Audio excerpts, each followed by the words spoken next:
The casket was the smallest I have ever rendered honors over, and it carried a man who had been gone for 61 years. I am Captain Rehan Salvig of the Old Watch, and I had buried a great many of the kingdom's dead by then, but I had never buried one whose name we had only just learned. We knew it now. It was carved fresh into the brass plate on the lid, so fresh the engraver's oil still smelled of it under the cedar and the candle smoke, a name the earth had kept for 2 generations, and finally, that gray morning in the hall of the long roll given back. I will tell you how I came to be standing over it, white-gloved, my hand not yet raised, and why every man in that hall, the old and the meddled, the young recruit who had never seen a war, the women in dark coats who had waited their whole lives for this hour, why every one of them was holding their breath at the same moment, as if breathing might frighten the name away. But first you should know what was inside that casket, because it is the thing that makes the rest of it mean anything. Inside that casket was almost nothing. A few bones the color of old ivory, a boothiel, 2 buttons, a length of chain a man wears at his throat with his number stamped on it, the number worn so smooth by 61 winters of frozen ground that the foresters who found him could read only 3 of the figures. That was all. The realm of Caldmore had sent its sons over the high passes in a war my grandfather fought, and the mountains had kept some of them, and one of those it kept was the man in that box, and for 61 years he had been, on every roll the kingdom owned, a single dreadful word. Missing. Not dead, missing. The word the families hate most, because it will not let them grieve and it will not let them hope, and so it does both at once forever. I had stood the vigil of the nameless myself as a younger man. We all do in the Old Watch, a turn at the great empty tomb under the dome where the kingdom keeps the soldier it could not name, the one who stands for all of them. I had stood it on the longest night of one winter, 4 hours motionless in the cold marble dark with my breath the only moving thing, guarding a man with no face and no name and no people, and I had thought, the way a young soldier thinks he understands things. This is the saddest post in the kingdom. I was wrong, but I would not learn how wrong until that gray morning, when the saddest post turned out to be the opposite, the joyful one. And joy, it turns out, is far heavier to carry without breaking than sorrow ever was. It began with a letter the way the slow honors always do, not a trumpet, a letter. It came up through the office of the long roll, which is the dusty quiet wing of the household whose only labor is to keep the names of the dead, and the older labor, the heartbreak labor, of keeping the names of the not yet found. A clerk named Master Ivo Quill ran it, a stooped man with ink on 3 fingers who had given 40 years to a ledger most of the kingdom had forgotten existed. He brought the letter to me himself, on foot, in the rain, rather than send it, and when a clerk who has not left his wing in a season walks across the whole palace in the rain to put a paper in your hand, you read it standing up. It said that the foresters clearing a high call after a slide had found a man. That the surgeons of the hall of the long roll with their new science, the science of measuring the inside of a tooth and the marrow of a bone and matching it to the living, had a name. That the name belonged to a soldier of the Caldmore Watch who had gone over the passes in the old war and never come down, and that this was the line Master Quill had underscored twice with his inked nail. There was family, living family, a daughter. A daughter, I said, after 61 years. She was 4 months in her mother's arms when he marched, Quill said. She is 61 years old now, Captain. She has waited her whole life to be allowed to weep, and never once been given the leave. He looked at the floor. I have written her name 1,000 times in the not yet found. I should like, once before I die, to move a name out of that ledger by the right door. There are 2 doors out of the not yet found, you understand. One is the door of proof. The soldier is found, is named, is brought home. The other door is the one nobody speaks of, the door of years, where after long enough a name is simply allowed to slip from missing to presumed, and the kingdom stops looking, and the family is handed a folded flag over an empty box and told to call it an ending. Most names leave by that second door. Master Quill had spent 40 years hating that door. This one was leaving by the first. So the slow machine of honor woke up, and I was the officer it woke. The plan, when the Lord Marshal's office set it down, was modest and it was wrong, and I knew it was wrong the moment I read it, and that is where my part of this story truly begins. The plan was this: the remains, being so few and so old and the war being so long finished, would be received quietly. A small honor guard, a brief reading, the daughter present, the casket interred in the field of the returned with a short ceremony and no public notice, so as not to reopen what time has closed. Those were the words on the order, not to reopen what time has closed. A staff officer's words, a kind man's words, even he meant to spare the old woman a spectacle. But I had stood the vigil of the nameless. I knew what time had not closed. I knew that out there in the kingdom were thousands of families with a name still in the not yet found, and that every one of them would hear, the way these things are always heard, that one of the lost had been brought home, and would understand in the cellar of the heart where these things live, that it could be theirs next, that the searching had not stopped, that the kingdom had not, after all, decided their man was a closed matter. To bury this one quietly was not mercy. It was telling every waiting family that their dead were small. I went to the Lord Marshal. You do not, as a captain, simply go to the Lord Marshal. But there are a few hours in a soldier's life when rank stops being a wall and becomes a road, and this was one, and I walked it. He heard me out. He was old himself, the marshal, old enough to have a name of his own in the not yet found, a brother I learned later, who never came down from a different pass, and when I had finished he was quiet for a long time. You want full honors, he said, for a boothiel and 2 buttons. For a name, my lord, I said. We do not render honors to bones, we render them to the name, and this name we did not give him, the earth gave him to us. The least the kingdom can do is take him properly. He looked at the window a while. Then he said the thing I have never forgotten, the thing that turned the whole of it. When I was a boy, he said, they told my mother her son was presumed. She kept his place at the table 40 years, not because she hoped, she knew. She kept it because no one had ever stood up in front of the kingdom and said his name out loud as a thing that mattered. He turned from the window. Render full honors, Captain. Open the hall of the long roll, and say the name out loud where the kingdom can hear it. So we did not bury him quietly. We did the opposite. The hall of the long roll had not been opened for a ceremony in my lifetime. It is the oldest room the household keeps, a long stone vault under a single dome, and round the walls, floor to ceiling, are the rolls of the kingdom's dead. 10,000 names cut into gray slate panels, and at the far end, alone on a wall of its own, the smaller, terrible roll. The names of the not yet found cut shallower, in a different hand, with space left below each one, as if the mason had hoped to come back and finish the line. It is the only roll in the kingdom that is written half in faith. I gave the readying of it to my own men of the old watch, and I want to tell you about them, because they are the spine of what happened. And because in the slow honors the men who do the work are never the men whose names are read.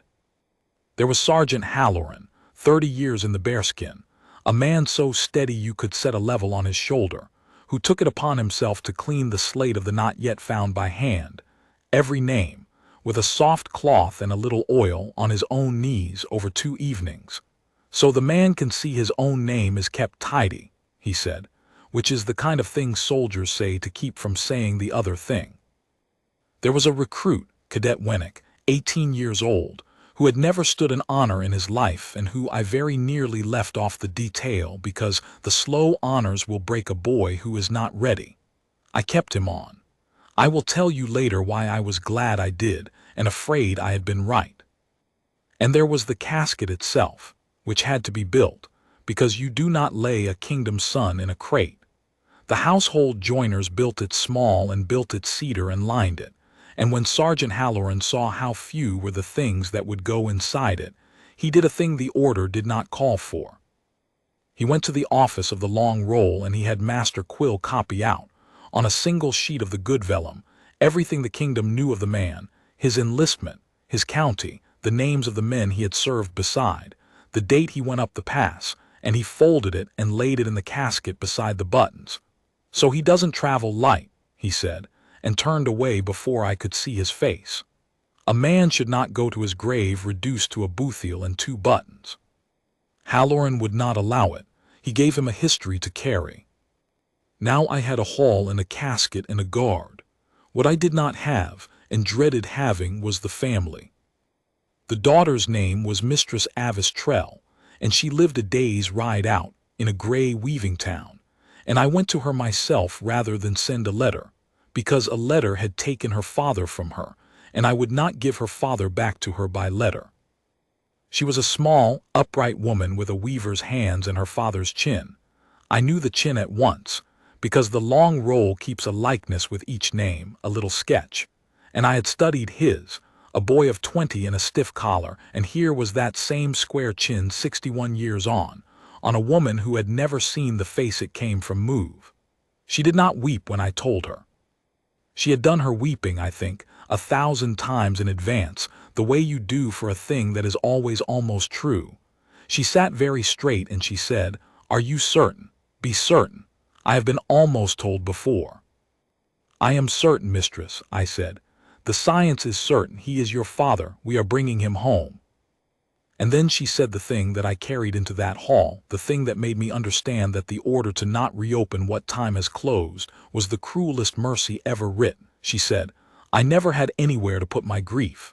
Do you understand that, Captain? My mother had the empty chair. I had nothing. He was missing my whole life. You cannot lay flowers on missing. You cannot stand at the grave of missing." She looked at her hands.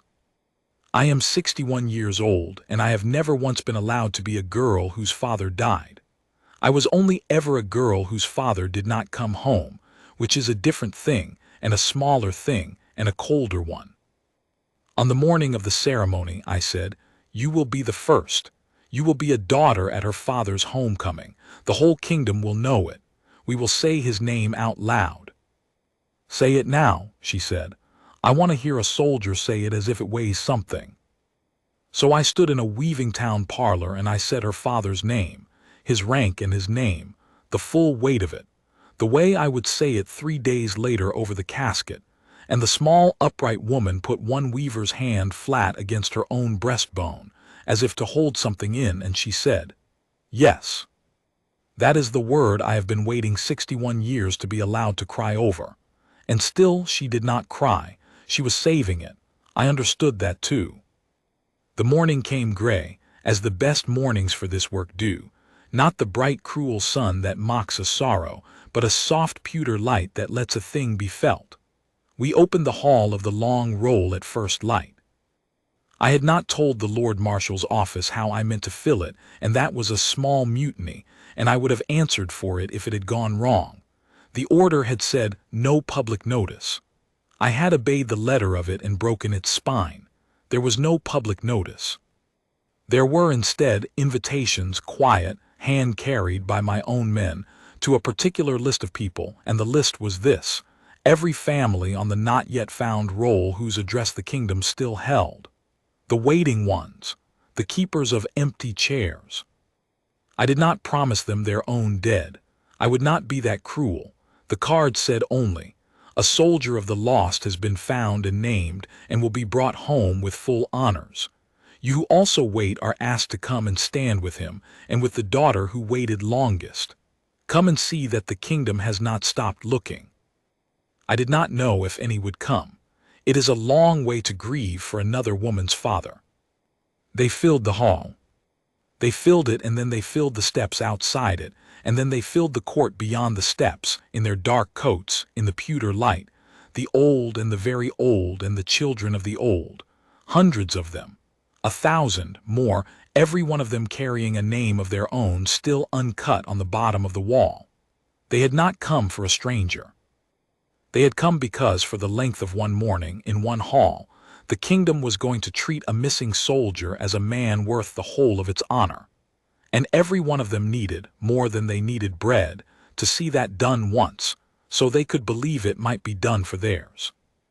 That was the moment I understood what I had set in motion, and felt the size of it close over my head like cold water. Sergeant Halloran came to my shoulder and looked out at the sea of dark coats and the waiting wall of half-cut names, and he said, very low, "Captain, if this goes well, it is the finest thing we will ever do." He let a breath go. "If it goes wrong, if that boy breaks, if the timing slips, if the word catches in your throat in front of 1,000 people who came to be told their dead still matter, we will not have failed one family. We will have failed all of them at once." He was right. I had gathered the kingdom's whole unfinished grief into one stone room and promised it a thing I now had to deliver flawlessly. There was no quiet version of this anymore. There was only the doing of it right, or the breaking of 1,000 hearts that had broken once already and could not afford a second time. The bell began to toll the hour, and down the long aisle between the walls of the named dead, they began to bring him in. 8 men of the old watch carried him, and the casket was so light that the carrying of it became its own grief. 8 strong men, in perfect step, bearing a weight that any one of them could have lifted with a hand, and every soul in the hall could see it, could see how little came home, and the lightness of it said more than any weight could have. The mountains had taken almost everything. 8 men carried what was left as though it were the heaviest thing in the world, because to them it was. I walked at the head, bareheaded, my bearskin under my arm, and behind the casket walked Mistress Avis Trell, alone, upright, her weaver's hands folded, and behind her walked the kingdom's whole patient sorrow in its dark coats. We had drilled the slow march for 2 days. The slow march is the hardest thing a guardsman does, slower than a heartbeat, the foot held in the air an impossible moment before it comes down without a sound, the whole body a held breath. It is hard with a full casket. It is harder with an empty hall. It is hardest of all when 1,000 people are watching for the smallest tremor, and you know that the tremor, if it comes, will tell them their own dead are not safe in your hands. Cadet Wennick was the rear left bearer. I had put the steadiest veterans at the front and the boy at the back where a stumble would be least seen, and I had told him one thing only in the dark before dawn: "You are not carrying bones, son. You are carrying every father in this hall. Hold him level." I had meant it to steady him. I think now it was a cruel weight to hand an 18-year-old, and I watched him the whole length of that aisle out of the corner of an officer's eye, the way you watch the man you are most afraid for. Halfway down the aisle, I saw the boy's jaw begin to work. It is the first sign. Before the eyes go, the jaw goes, the small muscle at the corner, fighting. I have seen strong men lose a vigil to that muscle. And if Wennick lost his step now, in front of all of them, the carry would falter, the casket would dip, and 1,000 waiting families would see the kingdom's honor stumble under the weight of one of their own. I could do nothing. An officer cannot speak in the slow march. I could only will the boy upright with my eyes and pray. It was Halloran who saved it, and he did it without a word and without a motion anyone else could see. The sergeant was the rear right bearer, the boy's partner across the casket, and as the cadet's jaw began to lose its battle, Halloran did the only thing left to him. He matched the boy. He let his own breath go ragged, just for a step, just enough that the cadet in the corner of his own eye saw the iron sergeant 30 years in the bearskin, the steadiest man he had ever met, also fighting it, also barely holding and not ashamed. And the boy understood, the way you understand a thing in your body before your mind has the words, that this was not weakness, that the old sergeant felt it too, that the holding was not the absence of the grief but the carrying of it. The cadet's jaw set. His step came true. They bore him on level to the catafalque under the dome, and they set him down without a sound, and I let out a breath I had been holding the length of the kingdom's patience.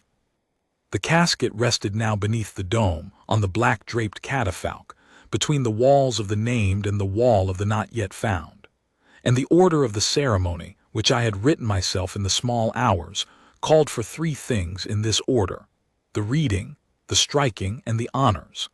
I will tell you each, because each one nearly came apart, and because the way they held is the whole of why I am telling you this at all. The reading came first. Master Ivo Quill, the stooped clerk of 40 inked years, climbed the few steps to the lectern with the great roll book in his arms, and I saw his hands shaking, and for one cold moment I thought I had asked an old man to do a thing his body would not let him do in front of 1,000 people. He set the book down. He found the page. And then the clerk, who had not raised his voice above a murmur in 40 years, lifted his head, and into that stone hall, in a voice that did not shake at all once it began, he read the man's full particulars, his rank, his county, the regiment he marched with, the pass he climbed, and the date, the cruel date, on which the kingdom had written him into the not yet found. He read it plainly, without weeping over it, which was the only way it could have been borne. And then he closed the book and said the thing that was not in my order, the thing he had earned the right to say with 40 years of keeping names. He was missing for 61 years. He is not missing now. He is found. He is home. And he is named. The word named went up into the dome and came back down on all of us, and somewhere in the dark coats a single voice broke. Not a wail, just one sound, one woman who could not hold it, and then was silent again, because the whole hall was holding the same thing and dared not let it go yet. The striking came second, and this was the part I had fought the Lord Marshal's office hardest for, because it had never been done and the precedent terrified them. I had asked for a mason, a working mason with his chisel and his mallet, here in the hall in front of everyone. And when the reading was done, the mason came forward to the wall of the not yet found, to the panel where, 61 years before, another mason had cut this man's name shallow and left the space below it blank, in faith, hoping to come back and finish the line. And our mason, in the silence of 1,000 held breaths, lifted his chisel to the blank space below the name and struck. It is a small sound, a chisel on slate. In that hall it was the loudest sound in the kingdom. Strike, strike, strike.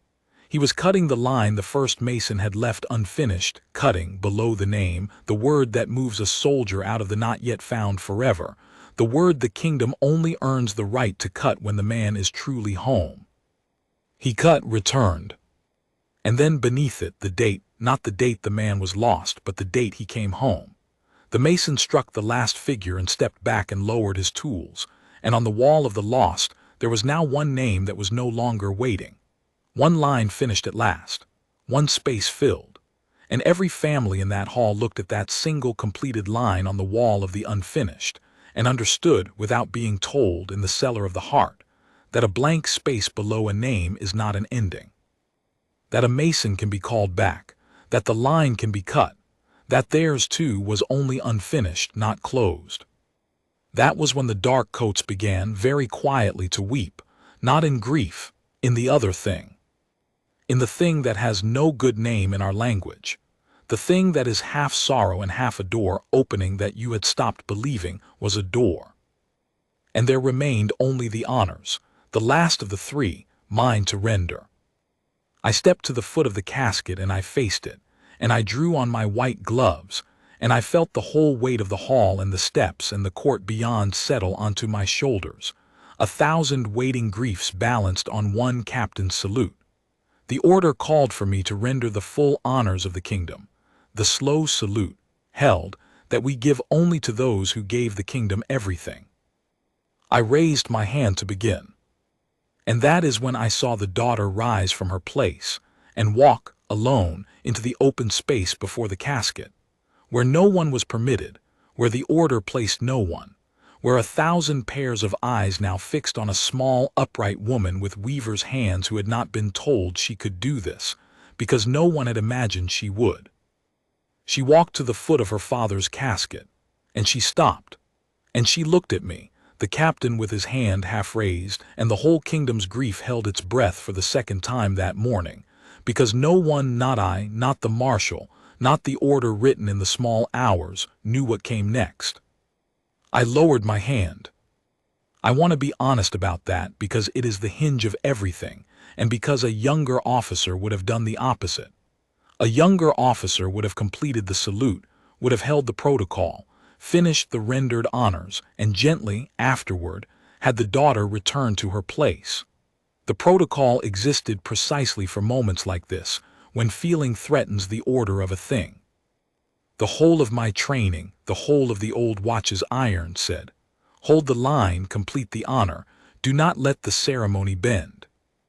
But I had stood the vigil of the nameless, and I had sat in a weaving town parlor and heard a woman say, I never had anywhere to put my grief. And I understood, in the half-second her eyes held mine, what she had come into that open space to do, and that if I finished my salute first, I would be honoring her father and robbing her in the same motion, rendering the kingdom's honor over the head of the one person who had earned the right to render hers first. So I lowered my hand, and I stepped back, and I gave her the floor. She turned to the casket. She reached into the pocket of her dark coat, and she took out a thing so small that those at the back could not see it, and so heavy that those at the front began to weep before she had even raised it. It was a button. A single brass button, green-black with age, the twin of the two that had come down off the mountain in the casket. She had kept it her whole life. Her mother had given it to her, the one button her father had left behind, snapped off and forgotten in a drawer the morning he marched, the only piece of him the family had ever held. For 61 years it had been the whole of her inheritance, one button and a word missing. She did not make a speech. The slow honors do not need speeches. The speeches are the things we do instead of the true thing when we are afraid of it. She held the button up so the casket could see it, if you will allow a soldier that, and then she leaned over the cedar lid, and she laid her button down on the wood beside the brass plate with his name on it, the name the earth had given back, and she said quietly, but the dome carried it. The dome carried everything that morning, she said. There. Now you have all your buttons. Now you're dressed properly. Now you can come in. And then, at last, after 61 years of being only a girl whose father did not come home, the daughter wept, and she put her weaver's hand flat on the lid of the casket the way she had put it flat on her own breastbone in the parlor. Only now there was something under it to hold. Now there was at last somewhere to put the grief. And she stood there with her hand on her father, and she let it go, all of it, the whole withheld life of it. And the sound of one old woman finally allowed to mourn her father went up into the dome, and did not come back down empty this time. It broke the hall, not into chaos, into the opposite, into one thing. 1,000 people who had each carried a private name in private silence for years discovered, in the sound of one woman's permitted grief, that they were not alone in it, had never been alone in it, and the whole dark-coated sea of them wept together, openly, the way grief is meant to be wept and almost never is, out loud, in company, witnessed, with the kingdom standing guard over it. And I knew the moment had come for the thing the daughter had cleared the floor for without either of us planning it. I let her have her time at the lid. You do not hurry that, not for any order ever written. And when at last she lifted her hand and straightened and stepped back, her face wet, and for the first time since I had met her, unguarded, I came forward again to the foot of the casket. But I did not render the honors alone. I will tell you what I did, and why, though it was not in the order, and though the order was mine, and though breaking your own order is the strangest kind of mutiny there is. I turned, and I faced the hall, the whole sea of dark coats, the waiting families, the keepers of empty chairs, and I raised my voice, which an officer of the old watch does not do, and I said, this kingdom has lost many of its sons to the high passes. One of them is home today and named. The rest are not yet, but they are not forgotten, and they are not closed, and they are not small. I looked along the wall of the not yet found, the wall of shallow names with the blank space left below each one in faith. Every name on that wall is waited for.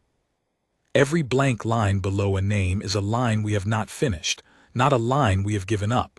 I drew breath. We render now the full honors of the kingdom not to one soldier but to him as the first of all of them. When you salute him, salute yours. We hold this honor for every name on that wall that is still waiting to be cut. Old watch, render honors. And every guardsman in that hall came to the salute as one, the slow salute, the held one, the one we give only to those who gave everything. And we held it motionless, the way we are trained to hold. The iron of all our discipline turned at last to the one purpose it was ever truly for. And in the dark coats, the families rose, and the old soldiers among them lifted their own trembling hands to the salute, and the children watched their grandparents salute, and lifted their small hands too, not understanding it yet, but knowing, the way you know in your body first, that they were promising to remember. We held the salute over the casket of one soldier and the unfinished names of 10,000, and for the length of that holding the whole kingdom's grief and the whole kingdom's honor were, for once, the same thing, standing in the same place, doing the same work. I have rendered a great many honors. I have never rendered one that I felt go that far out into the world, or felt come back so changed. When I brought the salute down, the silence that followed was not the silence of an ended thing. It was the silence after a door opens. We bore him then to the field of the returned and laid him in the ground, properly in the earth in his own place, with a stone that would bear his name and not the word missing. And the daughter stood at the graveside, and this time she was not alone, because the dark coat stood with her, 1,000 strangers who were no longer quite strangers, and when the first earth went down, she did not flinch from it. She had waited 61 years for the right to stand at her father's grave. She stood at it now like a woman come home, not a woman bereaved. The two things look almost the same from a distance. They are not the same. I had learned the difference that morning, and I have not unlearned it since. I expected, when it was over, to answer for what I had done. I had broken the order, my own order, which I had been given leave to write, but not, I think, leave to set aside in front of 1,000 witnesses. I had turned a quiet interment into the largest gathering of the kingdom's grief in living memory. I had spoken aloud in the slow honors. I had led a civilian into the cleared space before a casket. By the letter of everything I had been trained in, I had made a great many irregularities in a single morning. The Lord Marshal sent for me the next day. I went expecting a reckoning. I have learned over a long career that you go to such summons with your record in order and your conscience plainer still, and I had both, but I will not pretend my mouth was not dry. He was at the window again, the old marshal, the one with a brother of his own still uncut on the bottom of that wall. He did not turn around for a while. When he did, his eyes were not the eyes of a man about to break an officer. My mother kept his place at the table 40 years, he said again, as though we had never stopped that first conversation. She died with it still set. There was never a morning like yesterday for her. There was never anyone who stood up and said his name as though it weighed something. He looked at me a long moment. You gave 1,000 families the morning my mother never had. I did not order you to. You will note that I am also not ordering you to explain yourself. He turned back to the window. There will be a reading at the Hall of the Long Roll every season now. The mason will be kept on retainer. We will finish the lines as fast as the earth gives the names back, and we will say each one out loud in front of whoever waits. See to the standing order, Captain. It is yours to write. You appear to understand it better than the men who write the orders. That is how the season reading came to be. The thing that now happens 4 times a year in that stone hall. The slow honors rendered for whatever names the foresters and the surgeons and the patient science have brought back since the last. The chisel cutting returned into the wall of the lost, line by line, the families gathering to salute their own. It was not my idea. It was the daughter's button that made it, and Master Quill's 40 years, and a sergeant's ragged breath given on purpose to save a boy. I only wrote it down. The boy, Cadet Wennick. I sent for him too, a few days after, because I had set a cruel weight on an 18-year-old, and I owed him a word for it. I found him at the wall of the not yet found, off duty in plain clothes, with a soft cloth and a little oil, cleaning the names, the way Sergeant Halloran had cleaned them before the ceremony, on his own knees on his own time, for no one to see. Sergeant Halloran does that, I said. Sergeant Halloran taught me to, the boy said, not stopping. He says the men on this wall don't have anyone to keep their names tidy. He says that's our job until they're found. The cadet worked the cloth gently into the cut letters of a name that had waited longer than he had been alive. I nearly broke, sir, on the march. I felt it going. I know, I watched you. Sergeant Halloran let me see he felt it too. He did it on purpose, didn't he? He let his breath go so I'd know it was all right to feel it, as long as I kept the step. The boy looked up at me, 18 years old, with the particular clear gravity of a young man who has just learned the thing that will make him a soldier worth the name. I used to think the discipline was about feeling nothing. That's what it looks like from outside. That's what that man with the toy car thought it was, the one they talk about in the guard room. He thought the stillness was nothing inside, so he could do what he liked to it. He shook his head. It isn't nothing inside. It's everything inside held level so you can carry it without dropping it. That's what we were doing on the march. We were carrying everything held level. That's the whole job, isn't it, sir? That's the whole job, I said. There was nothing to add to it. The boy had it, he would do. I went to see Mistress Avistrell once more, some weeks on, in her gray weaving town. I had thought perhaps to find her diminished, the long waiting over, the great mourning past, an old woman with nothing left to wait for. I found the opposite.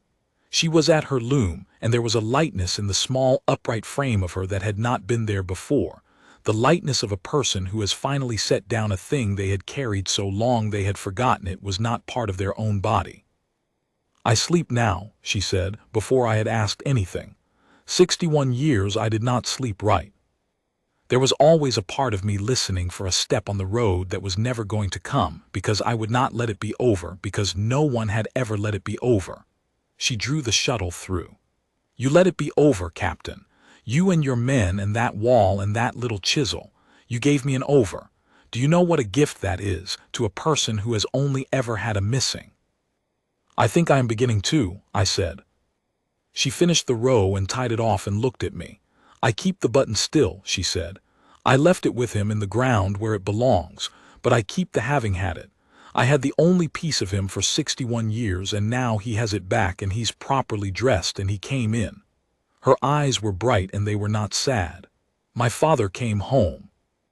I'm a girl whose father died and came home and is buried under a stone with his name on it, in the kingdom that did not forget him. That is a wonderful thing to be, Captain.